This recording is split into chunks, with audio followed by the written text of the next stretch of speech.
My name is Kostas Dragonakis. I'm a PhD student with the University of Crete, Greece, as well as with Forth. And I will be talking about our paper titled ReScan, a middleware framework for realistic and robust black box web application scanning. This work was done in collaboration with Sotiris Ioannidis from the Technical University of Crete, as well as Jason Polakis from the University of Illinois at Chicago. So, to begin with, we know that there exists a plethora of different black box web application scanners that operate in an application-agnostic manner, and which also incorporate a variety of different testing techniques and approaches. As such, it's apparent that such tools are obviously extremely valuable for uncovering many different types of web vulnerabilities. However, as the web ecosystem and therefore web applications keep evolving by incorporating new features, new APIs, new and usually more complex client-side codes, web application scanners need to obviously keep up with these changes as well.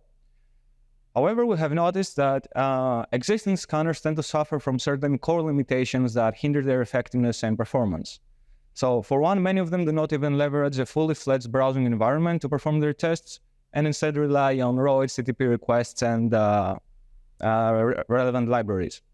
In addition, many of them ignore client-side events and application state, and also quite importantly, many of them simply replay requests to test their different payloads without adhering to the intended workflow of steps required to execute a specific request. While most scanners are able to log into the target applications and perform authenticated scans, some of them employ rather naive approaches when it comes to establishing and mainly maintaining the authenticated state. Many scanners are also prone to false positives and negatives when it comes to vulnerability detection and verification. And finally, many of them are inefficient since they spend a significant amount of time and resources in testing similar pages and functionalities over and over again.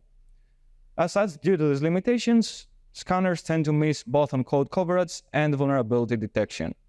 However, as we mentioned, they're still extremely valuable due to the great variety of different testing techniques each one has designed and employs. Now, if we were to somehow gather all these individual testing techniques and implement them into a single new black box scanner that addresses at the same time the limitations we discussed, it's apparent that such an approach would require a tremendous amount of time and engineering effort, and as such it would be inherently unscalable and possibly even infeasible. In addition, such an approach would be limited by design since it cannot incorporate all past and future testing techniques that will be developed later on. So the question we raised is, how can we solve all these core limitations without having to redesign and re-implement everything from scratch? So to answer this, we designed and implemented ReScan, a scanner-agnostic middleware framework that essentially operates as a black box proxy in between the scanner and the target application, and it initially intercepts the scanner originating requests, and as a first step, it executes them through a real state-of-the-art browser.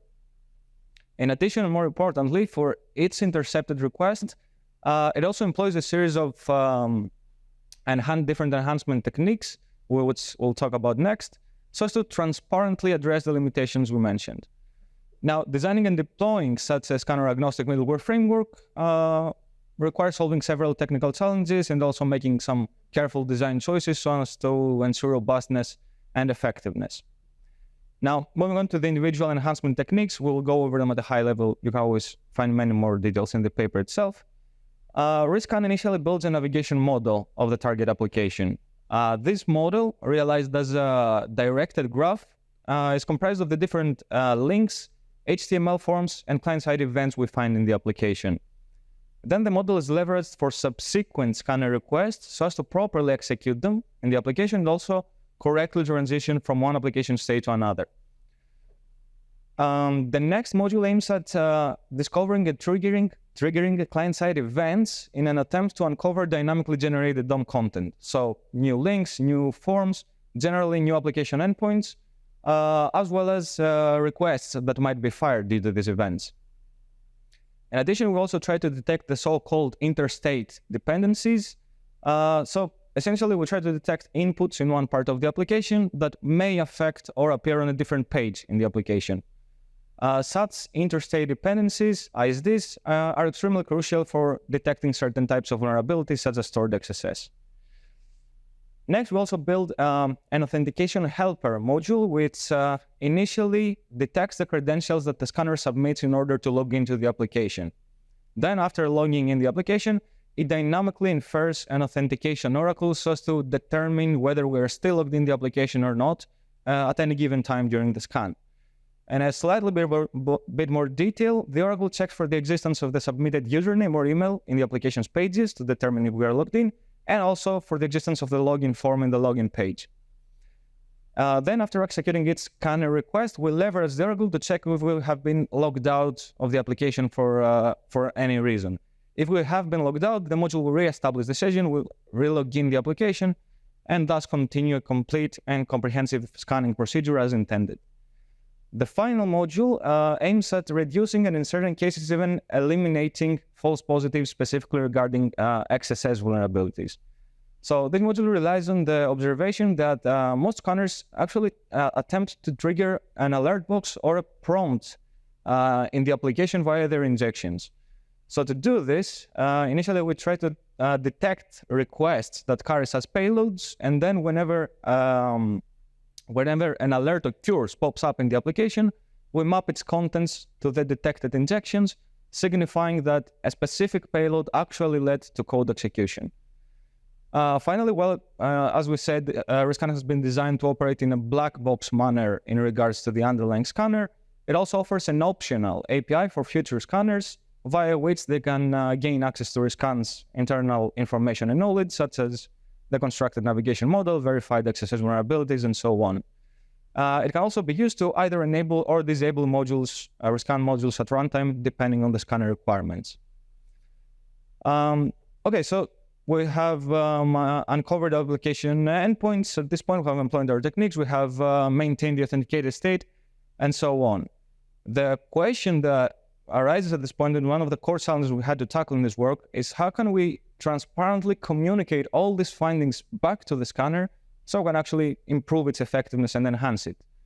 Now, since we adopt a black box approach, it's clear that we cannot tamper with its scanner's internal mechanisms directly. So we need a way to translate all these discovered artifacts in a way that they are learned and leveraged by the scanner. As such, we're limited to utilizing the existing communication channel between ReScan and the scanner. That is, we have to use the HTTP response that the scanner waits for. So in a bit more detail regarding the application endpoints we have discovered, we statically transcribe each one either as a link or an equivalent HTML form for more composite requests, and simply append them in the HTTP response body. Then for detected interstate dependency sinks, so whenever a payload appears on a page different than the one actually being tested, we append that specific sink's precise element that includes the payload in the response. We refrain from including the entire HTML sink, the entire document, since this would significantly increase the response size and therefore it would potentially affect scanner performance. However, we still need to include the specific element, HTML element that includes the payload, so as to carry back to the scanner the necessary context for it to properly evaluate and verify its injections. Another technical challenge we had to solve regarding interstate dependencies was that whenever we send the response back to the scanner that includes HTML forms, we have to pre-fill all form inputs with unique tokens. This way, when the scanner later starts testing these forms and starts submitting them, it will use these unique tokens, allowing us to precisely map ISD sources, the input fields, to ISD sinks, the pages where they appear. Next, in order to transmit the authentication and overall application state back to the scanner, after executing its request, we iterate over the browser's cookie jar, we compose equivalent set cookie headers, and also add them in the HTTP response. Finally, we also noticed that modern browsers may actually alter the submitted payload structure, usually by adding leading, trailing, or even intermediary white spaces or other characters. So, and thus preventing the scanner from actually being able to detect its own injections and its payloads.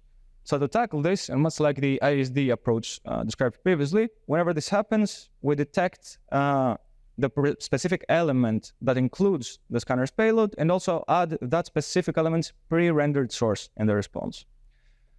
So far, all techniques we mentioned, we described, aim at improving a scanner's detection capabilities and the code coverage it can achieve when testing an application. In addition to that, we also design and implement the URL clustering module, which aims at identifying functionality similar pages that share a common URL path, but possibly with different parameters and parameter values, and that also share a significantly similar DOM structure. The end goal of the module is to prevent the scanner from ever learning the existence of such redundant pages and functionalities.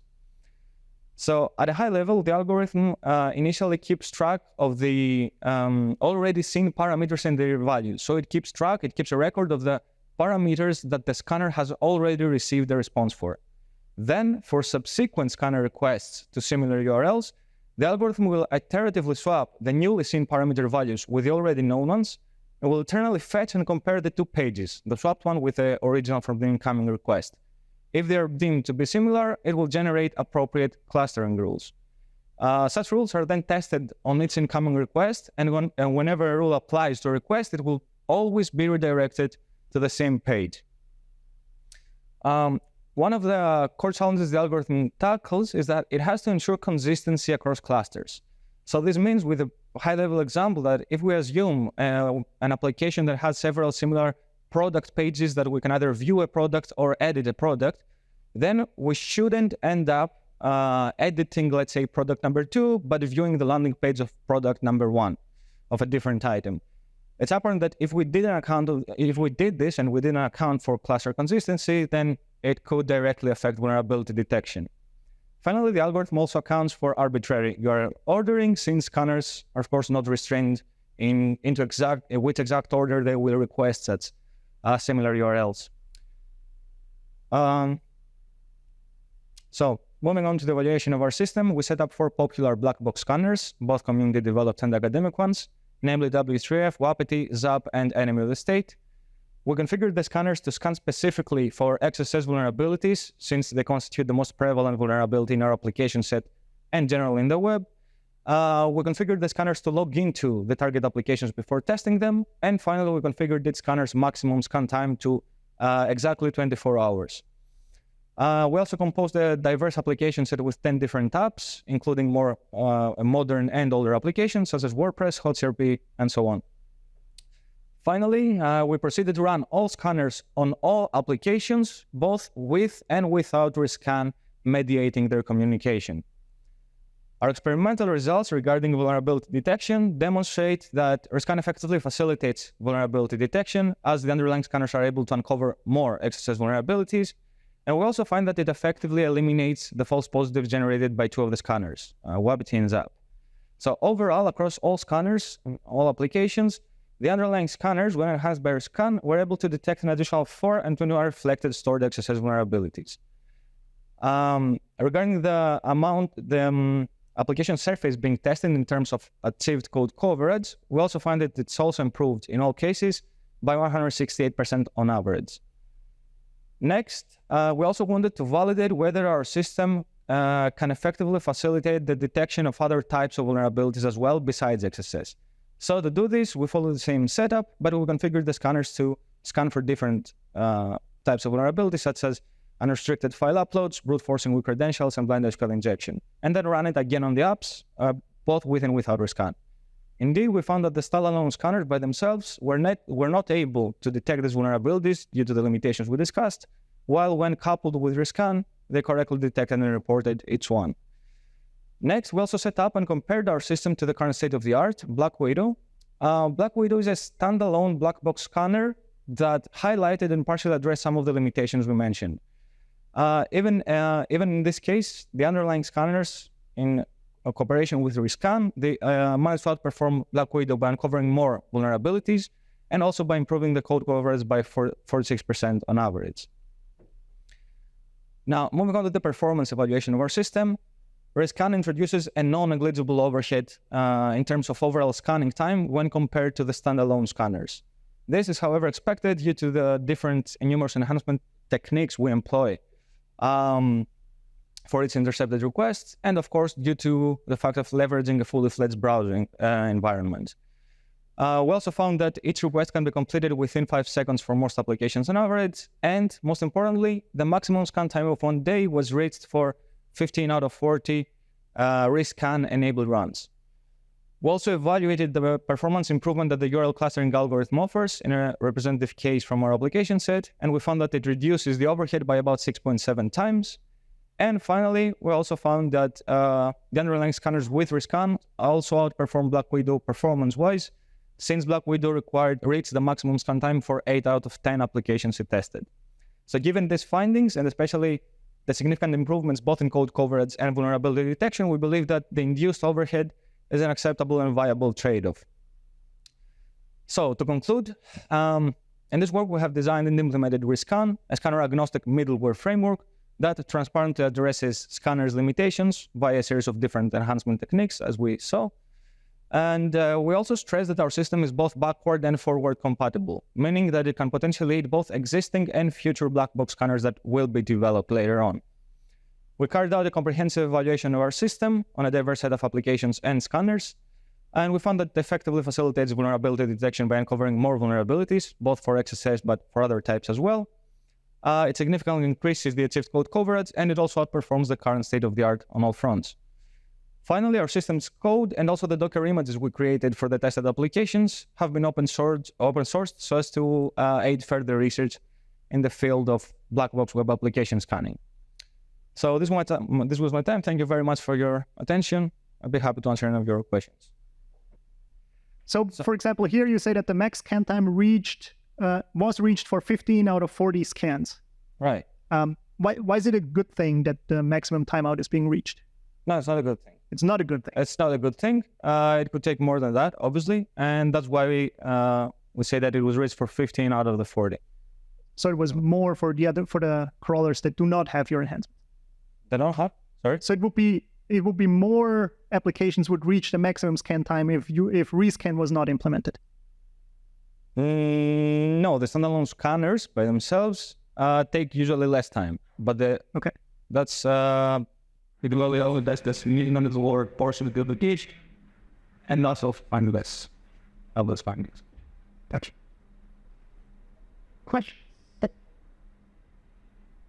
And right, let me ask one more quickly. So you reported improvements in terms of coverage. Do you have any idea on where, in terms of absolute coverage, you are? Absolutely. We don't have an exact point of reference. That's all calculated data between this analog scanners or black widow that we compare to and what we see. Yeah, so now that you need last point, it's kind of actually So how does that number compare to the overall number of mics? Yeah, not certain about this. I'm not sure if we the past gate really calculates how many labs coder can actually execute. How many but if you calculate the upper bound, it seems to come to every, to consider every line ritual. Yeah, but we are actually probably are cheap up, but it was yeah. We'll get it. Good questions. And everyone download the Dockers and use them to stand for your future scanning web application needs.